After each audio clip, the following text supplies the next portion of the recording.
Toute la création t'adore. On est bavardeux. Le simple fait, on nous a conditionné. Je vais vous amener jusqu'à sortir hors de là où la source du problème vient. C'est là où il faut qu'il montre là où le problème vient. Donc vous voyez pourquoi la majorité des chrétiens ne sont pas consacrés au Seigneur. On confesse Jésus-Christ par la bouche. On cite les versets bibliques, mais la vie ne suit pas. Si la vie ne suit pas, la parole ne suit pas en nous. Parce qu'on n'a pas le temps pour la parole. Par contre, la parole ne peut pas prendre vie. C'est, n'est-ce pas? Une vie entièrement au service du Seigneur. Une vie de consécration au Seigneur. Alors, suivez attentivement. Si c'est n'importe qui dans la chrétienté, à la place de ce moment, tu ferais la même chose, parce que c'est le lieu de sa subsistance. Il dit, si c'est n'importe qui, c'est le lieu de ta subsistance. C'est-à-dire que c'est ça qui lui donne l'argent. Si, dès le lendemain, le bailleur est venir, ou bien la quittance va venir, ou bien on va prendre la lumière, elle va mesurer tout cela, elle va voir qu'en réalité, ça pèse plus pour qu'il faut que ça ouvre. C'est normal sur le plan humain. Mais quelqu'un qui est consacré au Seigneur préférerait que ces choses-là lui arrivent que de rater en la loi du Seigneur.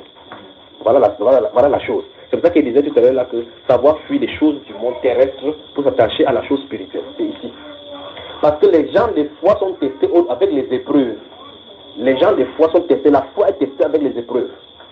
Pour qu'on sache que tu as la foi. Pour que Dieu sache que tu as la foi. Pour que toi-même tu sais que tu as la foi. C'est quand tu passes par les épreuves que tu passes victorieuse.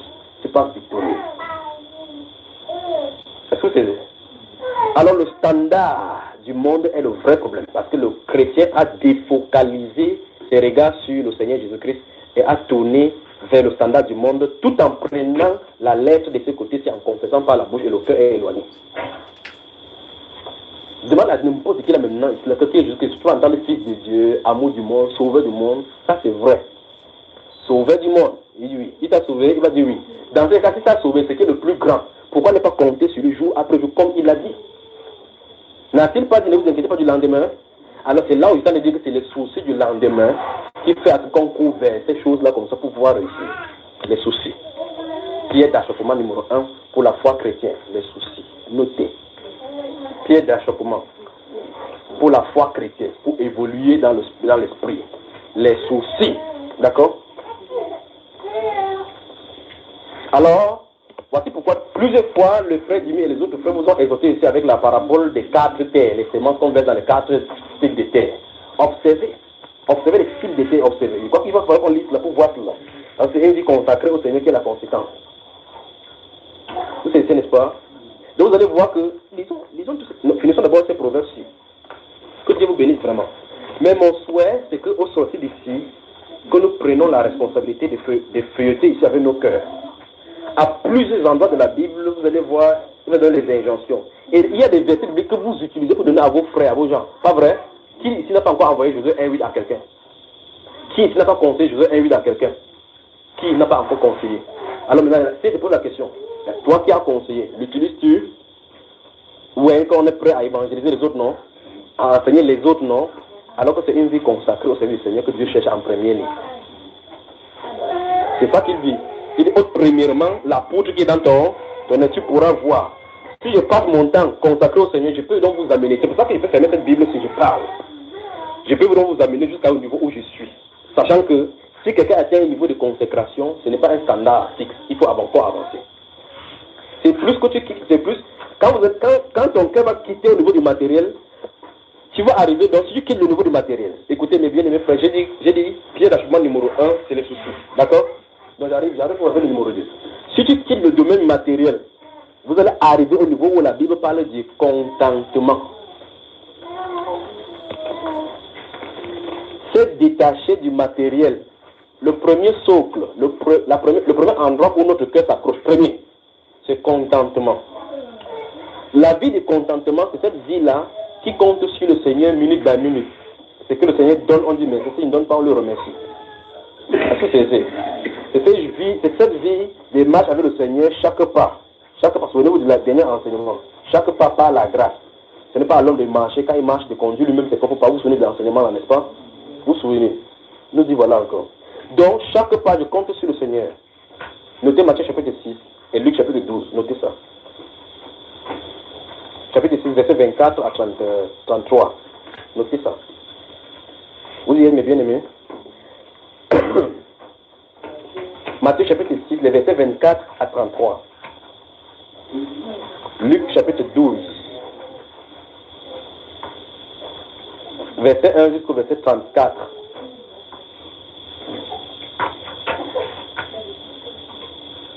Il disait donc que si on quitte le domaine des matériels,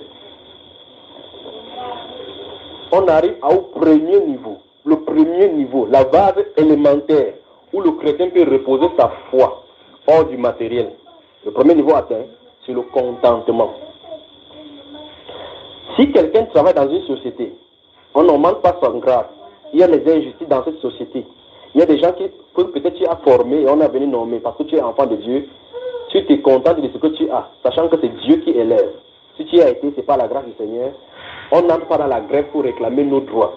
Tu te contentes à ces postes. On peut bien te ridiculiser. On peut bien faire n'importe quoi. Les gens utilisent des voix détournées. On fait des fautes pour être élevé. Tu te contentes de ce que tu as. C'est à ce niveau-ci. Vous savez, n'est-ce pas? Alors maintenant, Hébreu, notez aussi ça. Hébreu chapitre 13. Je vais citer ça maintenant. Hébreu chapitre 13, les versets 5 à 6.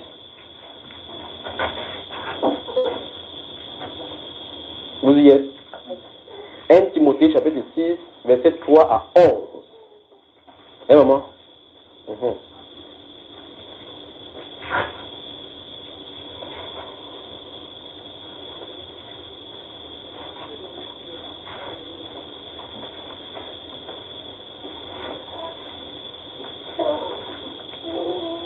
Une vie consacrée au Seigneur. Donc, il dit Hébreu chapitre 13, verset 5 à 6. Le verset 5 dit, ne vous livrez pas à l'amour. Vous avez entendu, non? Donc l'argent, c'est un problème.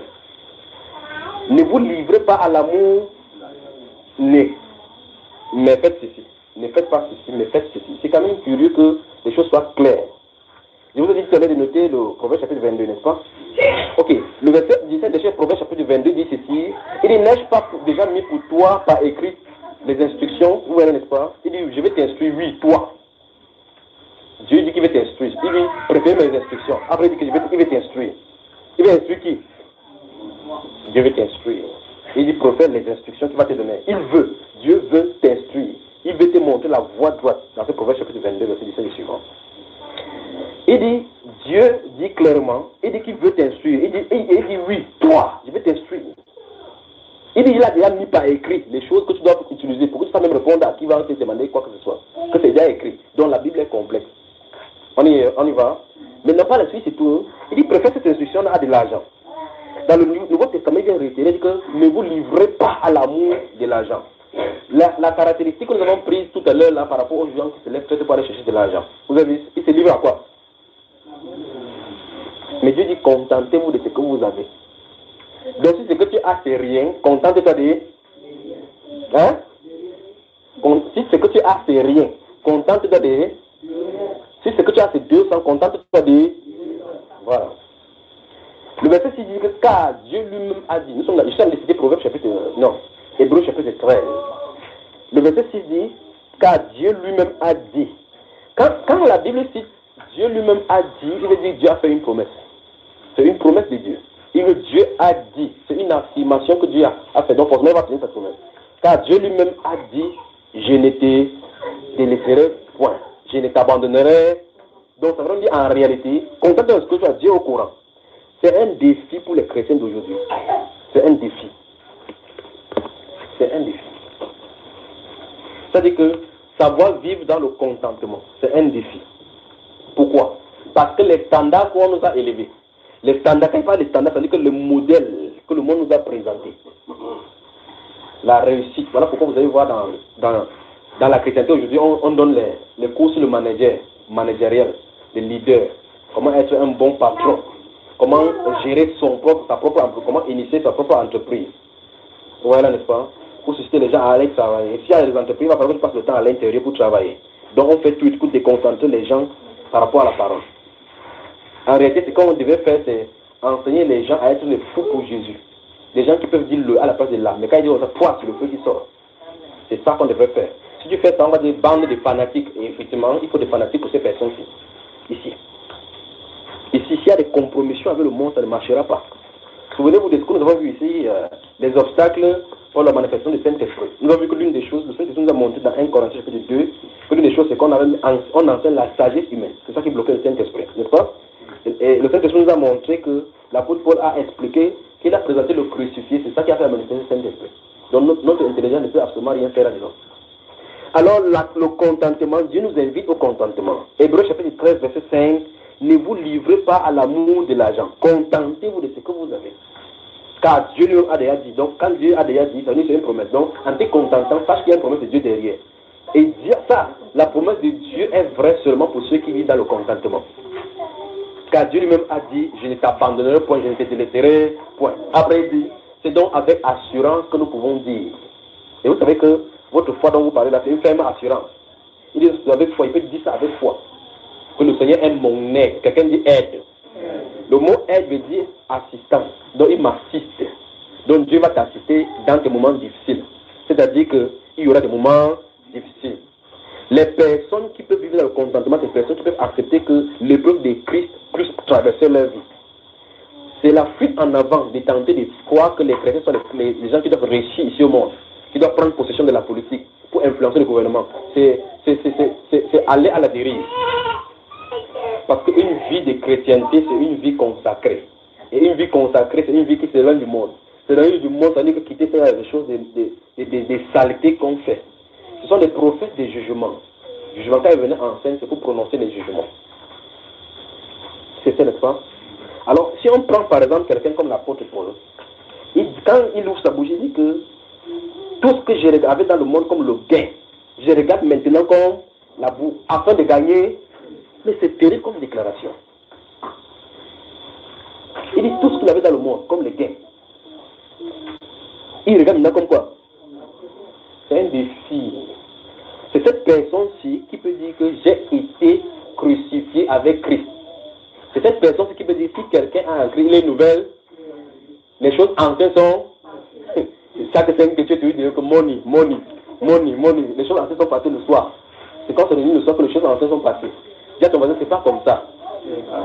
Il faut que ça soit vivant. Lévi, c'est garçon qui se lève, il est en train de dormir. Hein, maman? C'est ta voisine, c'est toi qui l'as amené. Mais chaque fois qu'elle dort, tu la coutes comme ça, que tu ne dors pas d'ici. Parce que si tu étais au commerce pour chercher de l'argent, tu devais veiller à ce que personne ne vole une marchandise là-bas. Donc tu as intérêt à ne pas dormir. Voici une preuve pratique ici, là au milieu. Si elle se trouve à la boutique, même si elle doit, tu entends 200 francs. 200 francs. Elle ne va pas dormir, vous entendez, Dieu a tant aimé le monde qu'elle a donné son fils unique. Qu'est-ce qui sort l'argent? Alors maintenant, si elle est à la boutique, il faut qu'elle veille, parce qu'elle a intérêt à veiller, parce que si les gens guettent qu'elle n'est pas là, on va voler le marchandise, pas vrai? Donc il faut qu'elle veille. Voici la parole de Dieu, voilà la preuve parfois là devant vous. Les préceptes sont présentés, on a préféré quoi? Il faut qu'elle me repose maintenant, pendant qu'elle repose maintenant, on compte encore les billets. Après vous allez voir, elle va régler, elle va faire la main comme ça, on lui donne l'argent, elle va voir comme ça que je ne sais pas ça, c'est le rêve. Qu'elle est à l'assemblée. Vous savez, il y a un frère au milieu qui est arrivé un jour comme ça, quand on lui a donné l'argent, il a dormi, s'est levé du lit, croyant qu'il devait voir l'argent. Il était sûr qu'il y avait l'argent, il a commencé à faire l'argent. Il s'est rendu compte qu'il n'y avait pas 5 francs à la maison. Le contentement. Pour vivre dans le contentement, la première chose à faire, écoutez très bien, c'est s'abandonner totalement sous la puissance du Seigneur Jésus. C'est sans ça, tu es en train d'aller à la vérité seulement. Quand je dis s'abandonner seulement, totalement, quand je dis s'abandonner sous la puissance du Seigneur, qu'est-ce que ça veut dire? Ça veut dire faire de ses principes mes principes. C'est-à-dire accepter ce qu'il me dit dans la parole. Quand la parole commence à prendre vie comme ça, dans toi, dans ta vie, alors frère, tu commences à vivre la vie de Christ, tranquillement. Pour que tu commences à vivre la vie de Christ, il faut que ta parole quitte le livre, ça quitte les lèvres, ça descend au niveau du cœur. Et donc, il y a dans les gens, sinon la totalité des chrétiens, dont la distance entre l'intelligence et son cœur, c'est la distance entre la lune et la terre. C'est-à-dire que les versets qu'on cite sont d'ici et non ici. Parce que cette personne-là peut te mentir maintenant et te dire qu'il t'écrit que tu ne mentiras point. Ici, ça sort, il t'écrit que tu ne mentiras de l'intérieur, ce qui sort de l'intérieur, que tu te mens. L'autre sort sa bouche comme ça là. Ce qui sort de sa bouche, tu entends que ce n'est même pas chrétien. Après, mais quand tu entends, tu en as après au téléphone que tu as une bénédiction là-bas, que Dieu te bénisse. C'est la même bouche que Dieu te bénisse. C'est tout à l'heure vérité, les mitrailleuses sortent de sa bouche. Ça, c'est une vie d'embrouille, de frustration. Et par la suite, c'est doute. C'est-à-dire que ce sont des gens qui ont le conteneur des doutes. Parce que ici, pour que tu puisses avoir cette assurance, il dit que tu ne dois pas vivre dans l'amour de l'argent. Ne vous livrez pas à l'amour de l'argent, contentez-vous de ce que vous avez, car Dieu lui-même a dit, il ne t'abandonnerait point, il ne te donnerait point. C'est donc avec assurance que nous pouvons dire, le Seigneur est mon aide, mon assistant, mon avocat, mon défenseur, mon consolateur, paraclète. Je ne manquerai de rien. Que peut me faire un homme? C'est ce que la Bible conclut. Ça conclut avec une question. Que peut me faire? Donc, il me dit clairement, c'est que Romains chapitre 8, je vous ai dit ça, de prendre cela. C'est Romains chapitre 8, c'est là où ça nous conduit maintenant. Si Dieu est pour nous, qui sera contre nous? C'est ça que l'on dit dans Romains. Tout est ici. Donc, la pierre d'achoppement, la vraie pierre d'achoppement par rapport à la manifestation de la vie chrétienne, le numéro 1, c'est les soucis. Allons dans notre livre de Luc, là, Luc chapitre 12. Donc, vous notez premièrement, vous avez noté Proverbe chapitre 8, on a lu du verset 8 et suivant. Donc, vous lisez pas jusqu'à la fin. Luc, le chapitre 12.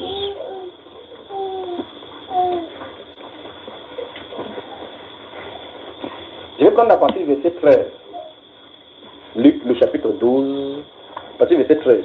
Si vous ouvrez la Bible en rouge, vous allez remarquer que la majorité des problèmes, des choses là-bas, c'est la parole de Jésus. C'est-à-dire que si vous avez une Bible que c'est noté en rouge, il y a des Bibles que c'est à l'intérieur, c'est en rouge.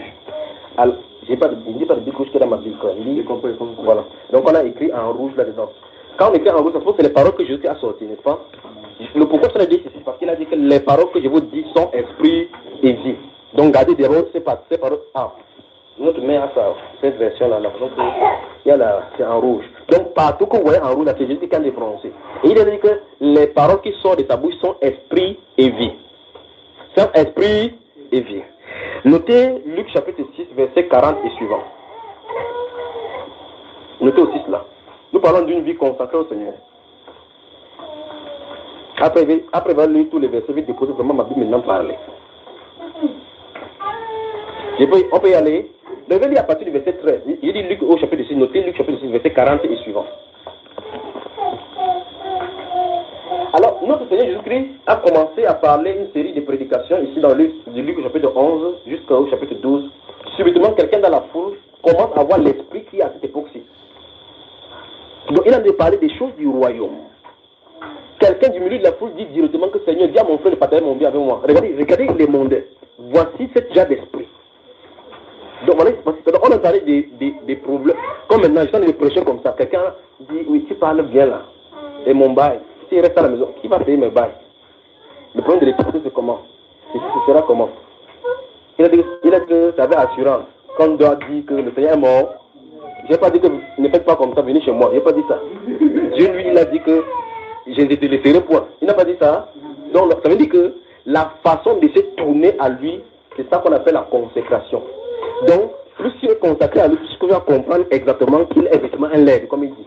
C'est donc avec assurance qu'on peut dire. Ça veut dire que si tu as vraiment goûté que le Seigneur est bon, il faut davantage t'approcher de lui. Si tu as goûté que le Seigneur est bon, le moment où tu devais approcher. Pas vrai?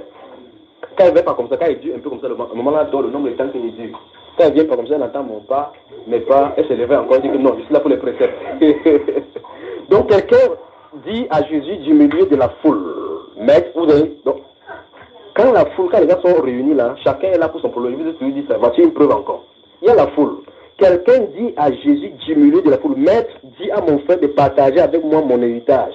Si cet homme se dit comme ça se trouve que ce problème-là a duré pour longtemps.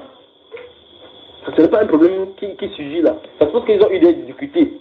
Il a au moins dit que cet homme, s'il parle selon la justice, il dit la vérité. Donc moi, s'il dit peut-être mon frère peut accepter. Donc il a utilisé le moment de Jésus-Christ comme le moment pour faire le partage, pour que ça passe sort. Donc ce qu'il était bavard là, c'est pas pour lui. Lui veut son héritage. Et Christ est en train de parler comme ça pour ceux qui vont avoir l'héritage avec les sanctifiés. C'est-à-dire ceux qui ont l'héritage avec la vie éternelle. Mais regardez ce que quelqu'un dit. Donc regardez, Jésus lui répondit, ô homme, qui m'a établi pour être votre juge, ou pour faire vos partages. Puis il leur dit, gardez-vous avec soin de... Vous avez suivi le premier commandement. Gardez-vous avec soin. Donc soignez votre vie, que l'avarice ne soit pas avec vous. C'est quoi l'avarice?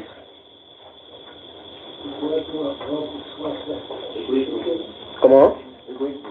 Continuez. La chucheté, continuez seulement. Trouvez tous les synonymes. Comment? Oui. Hein?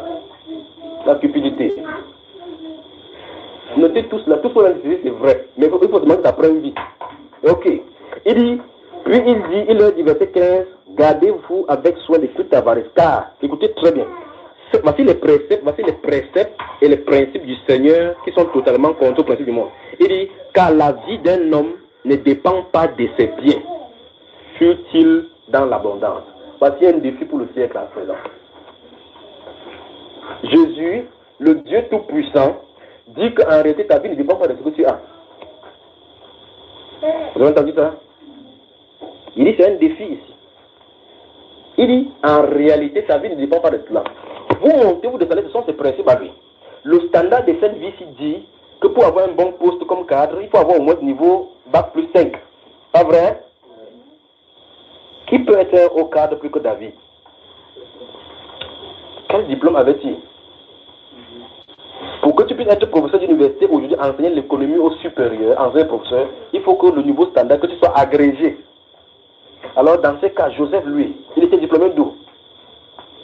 Joseph, en Égypte, était-il diplômé? Le pharaon a demandé qu'on peut trouver quelqu'un sur la terre qui peut avoir la sagesse là. Le pharaon veut dire que tu es agrégé. Il est diplômé en Saint-Esprit. As-tu besoin d'être dans une formation séculière pour réussir là? Ok, je pose la question. Où était passée toute la science et l'éducation de l'Égypte? C'est un défi pour nous, la consécration. Voici Joseph qui, vendu par ses frères, avait tout pour fuir Dieu. Tout. Parce que la voix de Dieu ne parle pas. Ses frères le vendent, il se trouve en Égypte, il peut faire n'importe quel vice sans que ses frères ne soient au courant. Mais il sait que s'il fait le péché, ce n'est pas contre son père, ce n'est pas contre son peuple, c'est contre Dieu. Donc il sait que même si je suis en Égypte, même si je suis n'importe où, c'est ma vie qui dépend, c'est une vie qui est transcendante, c'est-à-dire que c'est une vie verticale.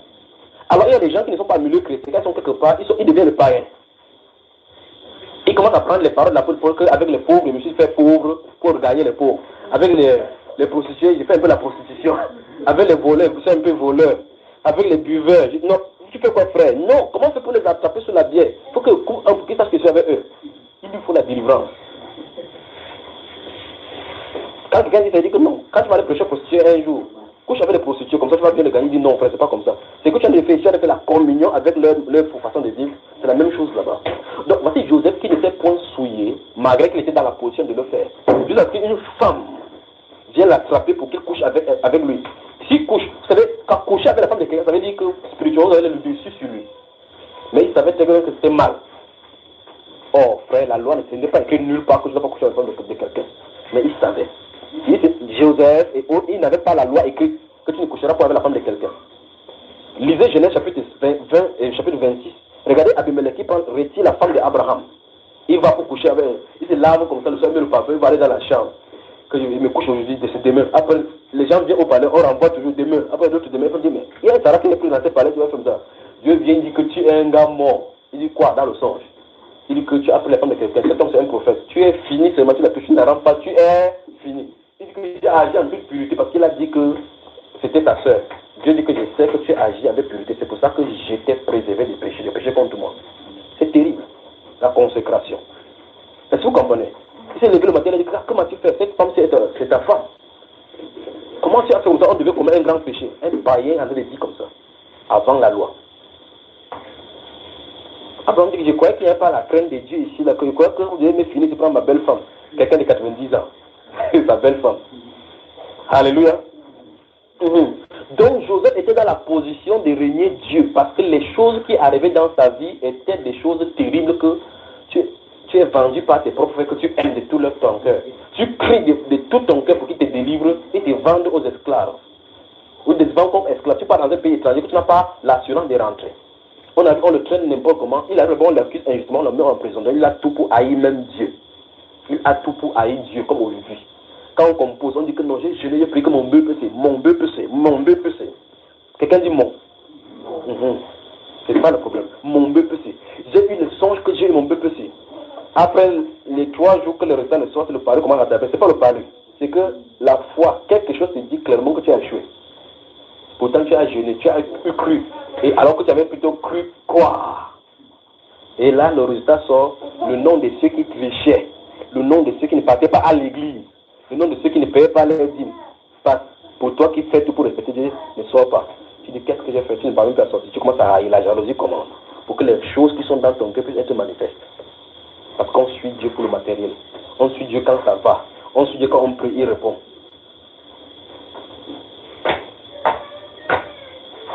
Donc, Joseph avait tout pour fuir Dieu.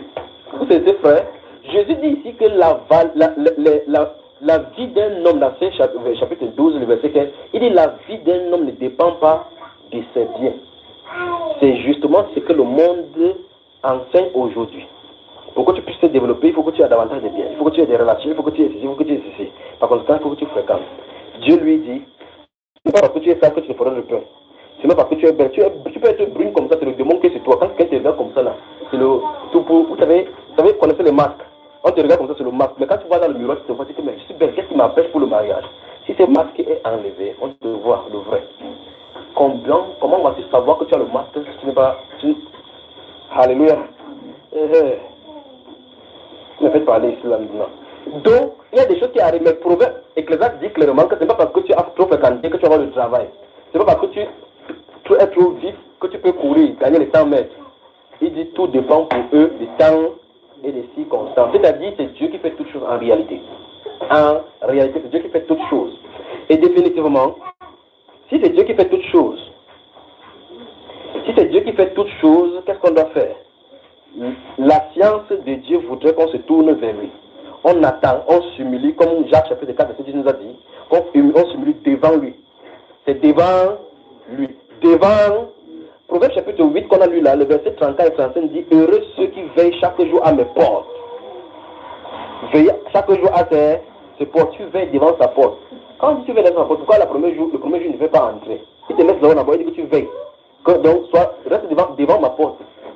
Ça veut dire, il faut toquer. Il faut continuer à toquer. C'est ce qu'il a dit. Quand tu veilles devant sa porte, il va dire tôt ou tard, avec la persévérance, il va te donner. Vous essayez. Que Dieu vous bénisse. Il dit, verset 15, puis il a dit, gardez-vous avec soin de toute avarice, car la vie d'un homme ne dépend pas de ses biens, fut-il dans l'abondance. Donc, quand tu es l'abondance, ta vie ne dépend pas de cela. La preuve, tout simplement, te dit que tu as une crise cardiaque et c'est terminé. Il y a des gens ici qui ont tellement de millions, mais ils ne vont pas manger une bonne nourriture parce que le taux de glycémie le dérange. Tu dis, frère, mange l'orange, il mange, ça va monter. Tu dis que frère, mange le sel, tu dis que la palpitation va monter. Tu dis que l'argent dans ce plan, c'est pourquoi? Esclave d'argent.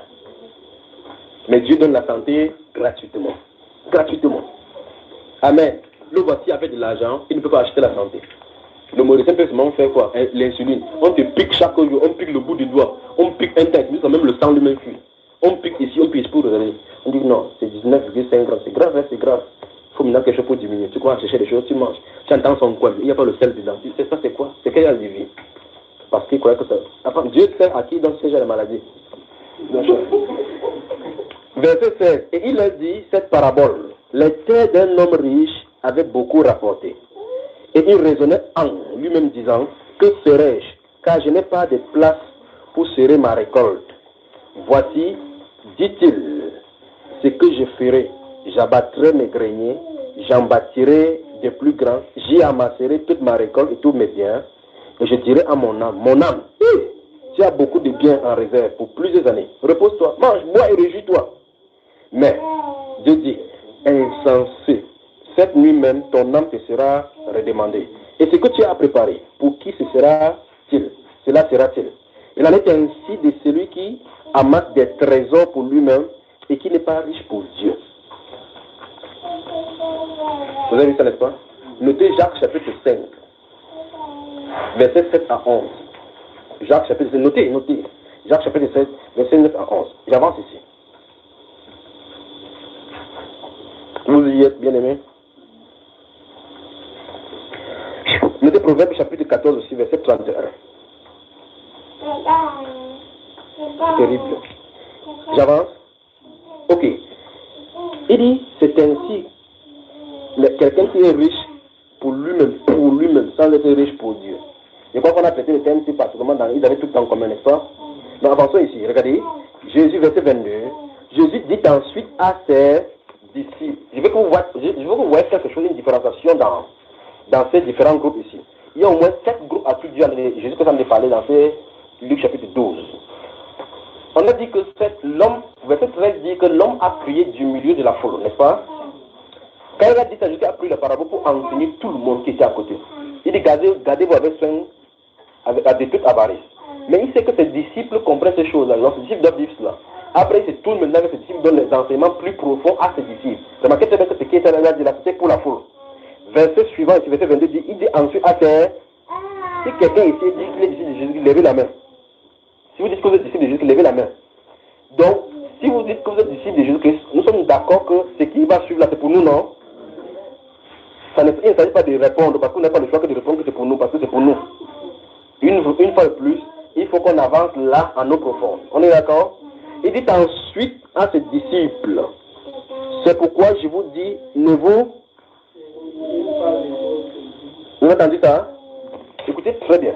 Regardez-moi, je vous attention. Vous avez dit que vous êtes les disciples du Seigneur Jésus. Et si j'ai dit tout à l'heure là que la pierre d'achoppement numéro 1 pour la foi chrétienne, ce sont les inquiétudes. Parce que Jésus a donné comme ordre. Jésus-Christ voit ça dans la foule. Il dit qu'au milieu de vous, ça ne peut pas se retrouver. Donc au milieu de la foule, les gens avaient les inquiétudes, héritage, il faut me faire mon matériel. C'est ce que l'autre a dit. Il a vraiment dit ça, que faites attention avec vous, parce que même si tu avais cet héritage-là en quintuple, ta vie ne dépend pas de cela. Parce que c'est tout le disciple dit que vous, faites attention, que votre vie ne soit pas similaire. Vous entendez ça, frère? Il dit, Jésus dit ensuite à ses disciples, c'est pourquoi je vous dis, ne vous inquiétez pas pour faire souligner. Si vous avez souligné, teinturé, si vous avez teinturé, coloré, si vous avez coloré, encadré. Si vous avez encadré, faites tous les choix que je dis là. Regardez, il dit ne vous inquiétez pas car votre vie. Il dit quoi? Il dit ne vous inquiétez pas pour votre vie. En réalité, quand il dit pour votre vie, il veut dire quoi concrètement? Il veut dire une vie est entretenue par la marche. Pour qu'on mange, il faut qu'on ait des choses à manger, à se vêtir, à ceci. C'est ça qui concourt pour la vie. Il dit, ne vous inquiétez pas. Tu comprends ça? Ne vous inquiétez pas. Ce n'est pas une option. C'est un commandement. C'est-à-dire quoi? La marche chrétienne, la vie chrétienne est intimement liée à l'état de notre cœur par rapport à l'inquiétude pour le matériel ou bien la dépendance. Sinon, la consécration totale et confiante entre les mains du Seigneur. Je vais le dire ça encore doucement pour que vous saisissiez. Manquez ce passage-ci. Vous avez levé la main que nous sommes disciples. Manquer d'assimiler ce que Jésus a dit, c'est manquer la confiance en Jésus. Parce qu'en réalité, le fait qu'on soit inquiet dans son cœur par rapport à notre vie, c'est parce qu'on n'a pas une assurance qu'à tout moment il peut pouvoir. Et par conséquent, ça montre que nous ne sommes pas consacrés à lui pour s'attendre à lui à tout moment. Alors on va commencer à chercher les bras de la chair. J'ai mon frère là-bas que c'est fort, il veut prendre l'huile. J'ai l'autre là-bas qui est fort, il veut prendre le truc. J'ai un DG là-bas qui me draguait même d'abord, il veut partir. Il y a l'autre là-bas comme ça qui me faisait la cour. Il veut partir d'abord, c'est quoi? Il dit, ne vous inquiétez pas, parce que vous, il a dit, puis il dit à ses disciples, ceci ne concerne pas la foule, parce que dans la foule là-bas, il sait qui est là-dedans. L'autre a dit que pour partager mon héritage, d'abord vous commencez. Pas vrai? Donc ce que jusqu'à bavarder là-bas, c'était sa part. Lui, il attendait qu'il finisse de bavarder. Il dit, mon ami, pourquoi tu as pris l'héritage de ton frère? Jésus qui dit qu'il n'est pas venu pour ça. Il est venu pour donner. Souvenez-vous, les paroles que je vous dis sont esprit et vie. Il dit donc, ne vous inquiétez pas de votre vie. Il dit, après maintenant, il continue, il dit, de ce que vous... Il dit, ça ne continue le verset. Verset 22. Il dit, de ce que vous... de ce que vous... ou pour votre corps, de ce que vous serez vêtu. Ouais, il commence à citer. C'est physique là. C'est physique, donc c'est matériel. Il continue en disant quoi? La vie est plus que la nourriture et le corps plus que le vêtement. Donc, quand tu vois ta peau comme ça là, c'est très cher par rapport au tissu que tu as sur ça. C'est-à-dire quoi? Si quelqu'un, souvenez-vous, l'homme est esprit. C'est lui qui t'a fait esprit. Tu as revêtu de cette peau, quand tu regardes, tu te dis, waouh, j'ai un bon teint. Hein? Non, il faut que je fasse un peu le gommage pour que le teint de toute la sorte. Celui qui a fait ça peut te donner davantage plus que ça. Est-ce que c'est? Alors Jésus veut dire en réalité que si quelqu'un ne comprend pas ces principes élémentaires, ce sont les principes élémentaires pour voyager dans le royaume avec assurance ici. C'est pour ça qu'il veut dire que pièce d'achoppement numéro 1 dans la vie chrétienne, c'est l'inquiétude. L'inquiétude, c'est-à-dire quoi? La peur du lendemain. La peur de ne pas réussir. J'ai fréquenté avec les gens, j'étais premier, aujourd'hui je suis dernier. Comment je vais regarder? Tu es devenu quoi? Man, mais comment tu es devenu comme ça? C'est tout toi ici. Tu rentres à la maison, tu pars au miroir, on te dit que vrai, tu es fané. Tu prends la photo de ta jeunesse, tu dis que, oh, regarde-moi et vois, je suis fini. D'abord, même si n'importe quel homme vient maintenant, je prends seulement. Tu te vends moins cher. Parce que quelqu'un t'a dit l'extérieur. C'est entré dans ton cœur, ça a réveillé les intentions, les inquiétudes qui étaient à l'intérieur.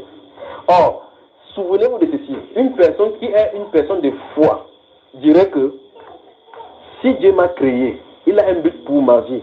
Tant que ce but n'est pas atteint, alors je ne quitterai pas ici sans avoir atteint ce but. Ça, c'est premier. La deuxième chose maintenant, c'est que si tu comprends donc ce principe-ci, tu vas te tourner maintenant vers celui qui t'a créé effectivement pour dire est-ce que je suis sur la position après à accomplir ce but-là. Donc les deux questions doivent être posées. Sinon, quand quelqu'un va te confronter en disant que tu es fini ici dehors. Vous savez, j'ai mon professeur à l'université, là, quand il m'a vu la première fois, il me demande qu'est-ce que je devais. Il dit, je prêche la Bible. Il s'est tapé dans son bureau encore 2 fois comme ça, mais guette comme ça. Il dit, toute la physique que tu connaissais aussi à l'université, tu es entré dans la Bible avec. Il dit, en fait, j'ai trouvé le vrai physicien. Il a déposé le bic sur la table en disant que le vrai physicien, comment? J'ai dit que vraiment, imaginez le laboratoire de quelqu'un. Il fait les billes, tourne autour, en faisant des révolutions, en tournant autour de lui-même, en faisant en même temps la révolution et la rotation. C'est un grand physicien, ça. Le professeur de physique n'a pas compris ce qu'il t'en est de dire. En réalité, la Terre fait 2 mouvements. Révolution, tourner sur elle-même et en faisant la révolution. Il n'y a pas d'expérience qu'on puisse faire comme ça. Alors que la personne qui l'a réalisé, c'est le plus grand physicien. Je me soumets à lui. Tout simplement. Alors pour lui, c'est le grand physicien. Tu étais à l'université, tu avais des... Comment tu es devenu comme ça? On ne peut pas comprendre ces choses-ci. Est-ce que vous avez? Alors cette Bible-ci nous dit donc que si tu t'inquiètes, donc tu vas dire, voici, j'étais à l'université, j'étais premier. Quand je fréquentais, j'étais premier. Maintenant, voici, je suis devenu quoi aujourd'hui là? Tu commences à te comparer avec les autres, pourtant tu n'es pas venu avec les autres. Tu commences à te comparer avec les autres, pourtant on n'est pas deux, même destinés, 2. Tu commences à te comparer avec les autres parce que, et tu as des comme ça, insulter la personne qui t'a fait à ce stade-ci. La Bible déclare que celui qui outrage le pauvre, insulte le pauvre, outrage celui qui l'a fait. Pas vrai? C'est-à-dire qui? C'est terrible. Ne vous inquiétez pas du lendemain. Vous avez lu cette parole-ci? Ne vous inquiétez pas. Vous savez que c'est écrit dans la Bible? Qui a de parler ça? Ok. Quand il ne vous inquiétez pas, ou encore le même mot inquiétude, ne vous inquiétez pas, car le lendemain aura, pour d'autres personnes, c'est la nourriture. Pour d'autres personnes, c'est le mariage. Grave, c'est le mariage qui est dans l'église aujourd'hui. Mais voici, 45 ans arrivent déjà. Depuis 10 ans aujourd'hui, personne n'a pu draguer. On force même à aller asseoir à côté des frères. Le frère se tourne vers quelqu'un, on dit que tu es belle, hein. L'amertume commence à le cœur, donc on me voit justement la face de ma pyro. J'ai fait le bon comment, on ne m'apprécie jamais. L'inquiétude commence. Mais voici, il est fini comment? On dit que si le Seigneur donne un peu, comme c'est le pousseur, je prends. Pourtant, dans ta vie passée, même les sous-professeurs venaient dire qui? Moi, c'est le ministre. C'est le niveau de ministre que je suis. Après, tu te rends compte que tu es fini. Mais dis à ton voisin, ce n'est pas fini. Souvenez-vous, c'est fini quand tu es dans la tombe. C'est là-bas où c'est fini, que la course finit. Il y a des gens qui ont vécu avec Sarah, qui ont dû mourir sans savoir que Sarah aurait l'enfant. C'est à la 90e année qu'elle a eu, entre 50 ans et 40 ans qu'elle a passé pour avoir l'enfant. Certainement, les gens sont morts sur la terre, dans son voisinage, mais qui n'ont pas su que Sarah a l'enfant. Dans sa récolte, c'est que maintenant, il y a les femmes qui sont dehors. Avant de mourir, la femme n'a pas suivi l'enfant. Mais pas de lui, il a l'enfant. Sur la réveillon, lui dit que Sarah a l'enfant, il va dire que quoi, à 90 ans, c'est-à-dire quand tu n'es pas encore mort, ce n'est pas encore terminé. Alors maintenant, je dis donc que le problème maintenant, c'est d'aller devant celui qui t'a créé, celui qui dit qu'il contrôle les temps et les circonstances, pour qu'il sache quel temps, il te donne quel temps tu vis, il te donne quel temps, ce qu'il a prévu pour toi. Voilà pourquoi il a dit que heureux ceux qui veillent à mes portes. Veille. Proverbe chapitre 8, verset 34 et suivant. Il dit, celui qui ne partit pas du péché, il dit que celui qui pêche contre moi nuit à son âme. Donc si vous voulez prendre les voies détournées, prenez les voies détournées, mais la voie que la Bible instaure pour les chrétiens, c'est la voie de la consécration. C'est-à-dire une vie de plus en plus abandonnée sous la puissance du Saint-Esprit. Autrement dit, frère, votre attention. Faites tout que l'enfant ne parle pas. Dans tous les enseignements, j'entends toujours sa voix. Comme ça, là, tu peux t'asseoir dehors, là-bas, là où il y a la maternité, là-bas dehors. Donc, chaque fois que vous allez avancer avec le Seigneur, je sais dire ceci, une vie consacrée au Seigneur, c'est une vie d'abandon de plus en plus. C'est-à-dire que chaque jour, tu t'abandonnes davantage vers le Seigneur. C'est-à-dire ceci, chaque fois quand tu vois un principe et des préceptes que le Seigneur a donné, intègre ça dans ta vie et avance. Sinon, ça ne marchera pas. Alors, regardez bien. Je vais encore citer ce qui est cité. Ne vous inquiétez, ne vous souciez pas du lendemain, car le lendemain aura... Quand il veut dire, qu'est-ce qu'il veut dire, le lendemain aura soin de lui-même? Qu'est-ce que le Seigneur a dit dans ce Matthieu chapitre 6? Il dit que ne vous inquiétez pas du lendemain. Qu'est-ce qu'il veut faire demain? Écoutez très l'effervescence. Nous sommes en juin. Il y a ça en vacances. Août, ça commence. Tu demandes 5 fois à quelqu'un, je prépare la rentrée scolaire. Tu demandes 5 fois à quelqu'un, il dit, mes enfants, c'est pas si vous me présentez cette année. C'est pas ça? C'est quoi cette histoire au juste? Vous pensez que qu'est-ce que sont les pays? Le monde, c'est normal. Les chrétiens, vous pensez que qu'est-ce qu'ils sont en train de dire à Jésus? Ils ont peur du lendemain. Ils ont peur que le 11 septembre n'arrive, qu'ils n'ont pas l'argent pour inscrire les enfants à l'école. Alors, ces mêmes versets, ils vont dire à quelqu'un, non, ne t'inquiète pas pour le lendemain. Quand ça part le lendemain, il est assuré. C'est-à-dire quand il a fini d'amasser, parce que la pension, c'est quand elle est sortie. Là, le livre est sorti. Quand tu veux dire que maman, ça se fait, non, non, non, compte sur le Seigneur, ma soeur. Non, pour toi, tu peux compter sur le Seigneur, ce n'est pas lui. Il va te battre avec ses forces, mais toi, tu dois compter sur le Seigneur. Jésus dit, notre Seigneur, ne vous inquiétez pas du lendemain, car le lendemain aura soin de lui-même. Qu'est-ce que le Seigneur a dit de dire? Il veut dire que chaque personne, chaque jour a ses problèmes, chaque jour a des solutions. Chaque jour a ses problèmes. Le problème d'hier ne doit pas être intégré au problème d'aujourd'hui. Le problème d'aujourd'hui ne doit pas être reporté au problème de demain. La solution d'hier ne peut pas être utilisée pour résoudre le problème de demain. Il faut compter chaque fois au Seigneur. Donne-nous chaque jour notre pain de ces jours. Quand j'arrive, donne-nous notre pain de ces jours. Quelle est la solution? La parole. Pour résoudre le problème de ces jours. Souvenez-vous, chaque problème a la solution par la parole du Seigneur. C'est la parole, pas vrai? Les paroles que je vous dis sont esprit et vie. Aujourd'hui, Seigneur, donne-nous le pain de ce jour. Quand quelqu'un lui donne le pain de ce jour, il voit un long temps dans son esprit de douleur. Ce n'est pas de ça dont il est question. Il s'agit de la parole sur laquelle tu dois vivre ces jours. La parole. L'homme ne vivra pas du pain, mais de toute parole qui sort de la bouche de Dieu, a dit le Seigneur. Pas vrai? Donc Dieu dit dans ses récitations, Père, vous appelez Père notre Père, c'est le notre Père. Il veut dire, chaque jour, les croyants doivent être dépendants de la promesse de ce jour. Chaque jour. Tu dois être dépendant. Donc, il y a une promesse pour toi chaque jour. Pour que ça soit vrai pour toi, vous n'avez pas le choix que de veiller à ses portes. Sinon, vous allez faire la religion. Sinon, vous allez faire la religion. Voici pourquoi, lorsque Dieu a donné aux Juifs, dans le désert, l'ordre d'avoir la manne, qui les a nourris pendant 40 ans, c'était le type de la nourriture spirituelle donnée au temps convenable, n'est-ce pas? Dieu avait dit que chaque matin, que chacun sort, il prend un omer. Chacun prend comme il veut, la quantité qu'il va manger. Quand tu sortais le matin, avant que le soleil ne vienne, tu venais, c'était là pourri. C'était là fini, le soleil avait fait disparaître. Tu dis, il faut que je prenne ceci, j'amasse. Mais 2 omer, quoi. À midi, il veut manger quoi? Si tu prends 2, tu casses là-bas à l'intérieur, il y a les verres de terre sur ça. Parce que Dieu voulait il voulait apprendre aux gens de compter sur lui. De compter sur lui. Oui, quelqu'un ouvre la porte comme ça, il voit partout la manne dehors, il dit que merde. Vous êtes sûr que Moïse a vraiment eu la bonne information? Comment la manne peut être dehors, il comprend un omer? Tu penses que Moïse a dit vrai? Non, le nombre 2. Les gens ont ramassé que Moïse dérange. Qui vient me voir à ta maison, ils ont pris un omer, manger, garder l'autre à la maison. Le moment où on dit que non, c'est sûr que Tchad là ne voit plus bien. Il prend ça comme ça là, il met à la maison. Il dit que midi, il va voir, à midi, il y avait les verres, ça avait pourri. Pour montrer que ceux-ci ne comptaient pas sur Dieu. C'est-à-dire que quand il voit l'abondance, il croit que Dieu est abondant. Quand c'est minime, il croit que Dieu est minime. Dieu voulait, et c'est ce qu'il a dit, il dit, je t'ai fait passer par ces rudes déserts, écoutez bien, afin de t'apprendre à dépendre de Dieu, afin que tu comprennes que l'homme ne vivra pas de pain seulement. C'est ce que Dieu dit aux Juifs. Il dit que Dieu veut lui dire que ça ne vous m'écoutez loin, rien de vous faire sortir de l'Égypte et de vous faire entrer à Canaan. Tout comme ça ne quitte rien au Seigneur, maintenant ne fait pas disparaître de la terre. Tout comme ça ne veut pas effectivement de dire mal fini. Il suffit que je dis que tous les démons détruits, à cet instant, ils sont détruits. Il suffit que la parole sort de sa bouche comme ça, frère, il n'y a plus de mal sur la terre. C'est ça? La Bible déclare que par la parole, le monde actuel soutient le monde actuel par la parole. Donc il a dit que reste ferme. C'est pour ça que c'est ferme comme ça. Si tu disparais, ça disparaît. C'est ça? Donc Dieu dit dans ce livre de Deutéronome là-bas, il dit je t'ai sorti de l'Égypte, il t'a fait passer par ces due épreuve. C'est Dieu qui dit, je t'ai fait passer. Parce que Dieu devait afin, le but c'était d'afin de t'apprendre. Que l'homme ne vivait pas de pain seulement, mais de dépendre. C'est-à-dire que le pourquoi Dieu les a fait passer là, il y avait l'eau, il y avait manque d'eau, c'était pour qu'ils sachent qu'on peut avoir soif. Et si on a soif, la seule façon de faire, ce n'est pas de tenter de résoudre le problème par nous-mêmes. C'est de faire tourner vers celui qui nous a amenés là-bas. C'est ce qu'il voulait dire aux Juifs. Est-ce que vous comprenez? Moïse allait devant le Seigneur, c'est resté là-bas que le Seigneur donne le commandement. Dieu a fait comme ça sur la terre. Les gars ont dit que maintenant ils ont commencé. Ils avaient mangé les cailles, mangé ceci. Quand Moïse a duré 40 jours, ils ont dit c'est Moïse, cet homme. Moïse a été venu maintenant, cet homme. Cet homme, on ne sait même pas ce qu'il est venu. Peut-être il nous avait trompés. Faisons d'abord le chef, retournons où? Vous voyez les choses de quoi? Souvenez-vous de la parole du Seigneur. Je vous ai fait passer par cette dure épreuve du désert.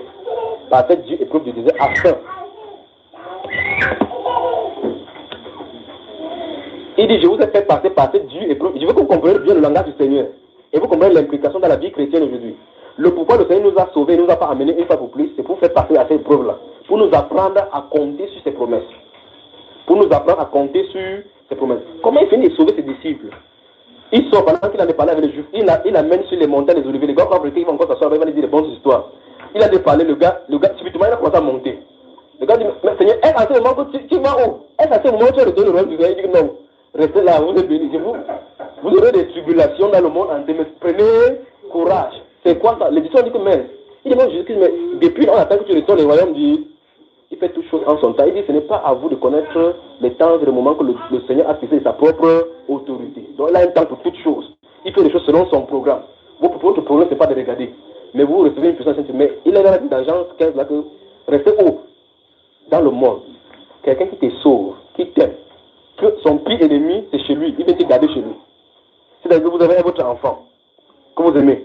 Vous connaissez votre sorcier, vous allez mettre l'enfant chez le sorcier qui habite là-bas. Que je te suivais à distance. Celui-là peut dormir. Celui-là peut dormir. Alors Satan, qui est le type de ce sorcier, initie les chrétiens sur la terre. L'initiation donc, c'est en injectant dans leur vie, dans leur cœur, les soucis. Les soucis donc, c'est les traits et les façons de Satan pour nous initier, pour nous attirer vers lui. C'est-à-dire, il met le souci dans ton cœur. Tu vois à la télévision les solutions. Tu suis à la radio les solutions de ces soucis qui sont dans ton cœur. Tu couvres là pour que ça se résolve. On doit compter sur la parole du Seigneur. Vous comprenez? C'est pour cela que des femmes qui allaient arriver dans un temps de grandes campagnes d'évangélisation, nuit des traversées, pour vous pour le mariage. Si le mariage a assez duré, aujourd'hui, ça doit finir. C'est la publicité. C'est la publicité. Tu voulais dire quelque chose? Oui.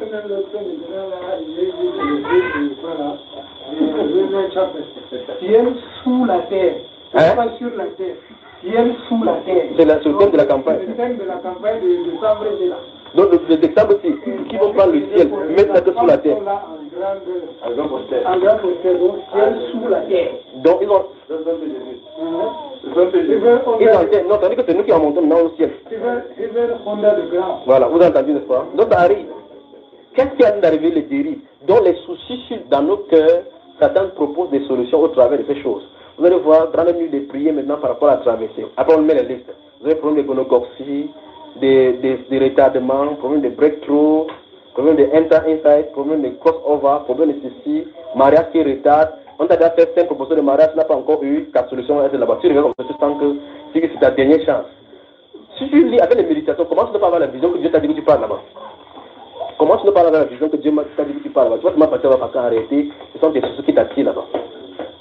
Les vraies personnes qui sont consacrées, je le dis encore, être consacrées au Seigneur, c'est dépendre de lui. Dépendre de lui, ça veut dire que c'est soumettre sous son autorité. C'est soumettre sous son autorité, ça veut dire que soumettre sous sa parole. Marcher d'après sa parole. Voici sa parole qui dit clairement à ses disciples que ne vous inquiétez pas pour votre vie. Mais c'est terrible. On peut passer 8 heures de temps à parler seulement de ces versets. Qui ici n'a pas dit que demain, la vie manger quoi? Remarquez comment c'est les implications. Vous avez de la nourriture à la maison. Les gens viennent, ils peuvent dormir affamés parce que vous avez garé pour le lendemain. C'est normal ça, frère? Je veux votre attention. Femmes et hommes. Parce que même les hommes font les riz sauter à la maison. C'est normal que quelqu'un ait la nourriture. Parce que c'est le dernier bol de nourriture. Il garde et un frère entre la maison. Une soeur entre la maison, il ne mange pas. Ce n'est pas biblique. Ce n'est pas la façon de faire. Quand tu fais ainsi, un des frères, tu vas te placer devant Jésus, il va dire, j'ai eu faim, tu ne m'as pas donné à manger. La Bible qui dit ça. Il faut dire, quand qu'est-ce que tu avais vu, il dit, ces jours, tu es rentré chez toi. Les murmures. Pourquoi? Si lui donne maintenant, mes enfants vont manger quoi? C'est toi qui les nourris? Vous pensez que c'est toi qui les nourris? Tu viens de dire par là que c'est par tes forces que tu peux nourrir les enfants. Or, la personne donc qui a la foi dirait que, frère, tu as de la nourriture, mange. Non, ne mange pas. Qu'est-ce que les enfants vont manger? Souvenez-vous d'Élie. Quand elle a foncé vers la veuve de Sarepta, Dieu a dit, quand le Torah a séché, il dit que va à Sarepta, j'ai ordonné à une femme de te nourrir. Dieu ne va pas donné les conditions. Il est tellement allé à Sarepta, il a vu la femme là en train de ramasser. Elle a l'enfant, ou donc l'enfant, un jour était là comme il a dit à l'enfant, à la femme que femme, il dit, fais-moi à manger un gâteau là que je mange parce que c'est fort sur moi. Le prophète, vous parlez du prophète. Fais le gâteau, le gars dit que gâteau. Je sors comme ça, il n'y a qu'un poignet de farine dans la maison là-bas, c'est le dernier bol. Écoutez bien ceci, c'est le dernier bol. Je viens chercher 2 bois pour mélanger avec la farine et de l'huile. Et c'est comme ça que la solution peut venir par la croix. Vous parlez de révélation. Que le Seigneur vous bénisse. Y a-t-il des questions? Oui. C'est celui qui a des questions comme ça là. Et dans ton ancienne église, c'est comment on dit que tu as vidé le poste, que tu as fui le poste pasteur. Mais tu as un travail là-bas parce que les gens t'aiment là-bas plus que ceux-là. Mon collègue m'appelle toujours, je le bénis toujours, je dis l'ambassadeur que j'ai dit. Ce que vous faites là en tant que pasteur, c'est l'hypocrisie. Là, il faut qu'on soit clair là maintenant. C'est-à-dire qu'entre toi et lui, quand il appelle au téléphone, il dit que Dieu te bénisse, que Dieu te bénisse là. En fin de compte, chacun suspecte quelqu'un. Puisque j'ai un travail à faire avec lui, oui. Le problème c'est de votre travail, il n'a pas de DDD. Oui. Je m'arrange à lui donner un DDD. D'abord, vous t'assois avec lui, que tu fais ça. Oui. Que Dieu te bénisse. Voilà. Et si tu veux même dans cette rencontre, si tu veux même dans cette rencontre là, il faut que je sois là. Si tu veux que je sois là, il serait là. Parce qu'il faut que c'est les pasteurs qu'il faut qu'on touche, c'est eux. Si on les touche, donc maintenant il n'a pas blagué avec eux. Si on les touche là, ce sont ceux qui conduisent la marche dans l'ignorance. Oui, je voudrais d'abord dès lors qu'il va lui donner le DVD. Et les CD, l'écran. Je te dis pas ça, je vais le dire l'année prochaine. Dès lors qu'il va donner le leader, le DVD. Oui. Amen. Que Dieu te bénisse frère pour cela. Amen. Que Dieu te bénisse vraiment pour cela. Il y a des gens qui sont seulement conduits dans l'ignorance. Les autres qui sont dans le faux. Mais comme nous ne savons pas qui est faux, qui est vrai, on parle avant de savoir si c'est le vrai bio ou le faux. Parce que la seule possibilité, c'est de prendre le... Vous savez, quand vous allez en banque, on prend votre billet. On passe quelque part dans un état violet. Quand la femme qui compte l'argent en banque a son billet en main, il ne veut pas savoir qui a porté la veste. Parce que personne n'inspire confiance. Que tu sois poussé, travailleur, ministre, il n'y a qu'une seule façon de savoir si ton billet est faux ou vrai. Ce n'est pas que tu sois ministre, c'est que le détecteur là dit que c'est vrai ou pas. Et là, quand on s'avance vers le pasteur, on ne sait pas qui est vrai, qui est faux. Quand on prend les détecteurs là, on fait passer là. Quand tu entends oui mais tu comprends ce qu'il est dedans. Ton cas particulièrement. Oui. Je prie Dieu parce que je me dis toujours que ce qu'il donne, c'est les enseignements qu'il a eu à lui de savoir. Parce que tant que moi, je savais si un jour, il m'a posé la question de savoir, parce que j'ai déjà fait la vie. C'est ça avec lui. On lui demande de me poser la question de savoir où est-ce qu'il était le matin. Je n'avais pas répondu. Je ne voulais pas me faire. Tu vois, quand jusqu'à là, c'est grave. Si les pasteurs eux-mêmes doivent payer encore la dîme, c'est encore grave. Je n'avais pas répondu. Je m'arrangeais toujours. Donc, ouais, c'est ça le problème. Dans un autre groupe, on dit que non, on doit payer aux pasteurs. Les pasteurs sont les mecs qui se défendent. Voilà, maintenant, d'autres groupes de pasteurs, on dit que vous-même devez payer votre dîme. Si c'est les mecs groupes de mecs qui se défendent, et ils doivent aussi payer leur dîme, je ne sais pas quel est le groupe à qui ils doivent payer, comment on peut les appeler. Et voilà l'embrouille en milieu chrétien. Simplement, quand tu avais cassé, vous savez, quand tu as cassé la télé. Oui. Il a dit que c'est à cause de tes dîmes que tu n'es pas protégé. Il te dit qu'il m'appelle. Pas seulement, il t'a ça. Tu as été ça. Donc, on a même mis le verbe tailler. Le verbe dîmer. Est-ce que tu dis bien du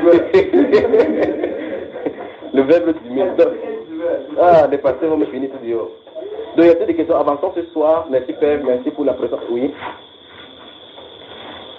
Il faut expliquer que dans la vie, comme nous lisons de la bonne façon, même la communication, c'est un enseignement. Je me pose la question, je vais le dire. Vous entendez là-bas? C'est terrible. Et les hommes et tout, c'est le poltron, c'est quoi? Je disais tantôt que la dernière fois que tu as parlé, c'est même la ponctuation. Quand on parle de la bonne façon, la ponctuation, même le point est un enseignement. Marquez pas ce chose dans le livre de 2 Rois 13, au verset 20 et 21, où nous voyons les coups, et tout ce que les dire ressusciter les morts. Je pose la question de savoir, derrière ce souci, un enseignement ou un message? Il y a un enseignement et un message. Lesquels? C'est beaucoup. Vous devez glisser seulement. Qui est Élisée? C'est ici donc vous allez comprendre que le don n'est pas dirigé par la personne qui a le don, mais c'est le donateur du don qui contrôle toutes choses. Et là, voici l'une des choses. Voilà le message que vous allez entrer là déjà maintenant. C'est-à-dire, Élisée de son vivant, quelqu'un va prêter, vous savez, en ce moment-là, il n'y a pas assez de fer. On prêtait les haches pour aller couper le bois. Vous avez lu ça dans la Bible. Les gens ont prêté.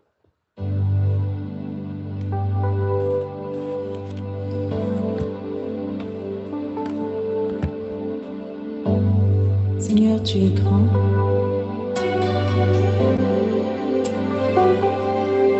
Tu es tout puissant.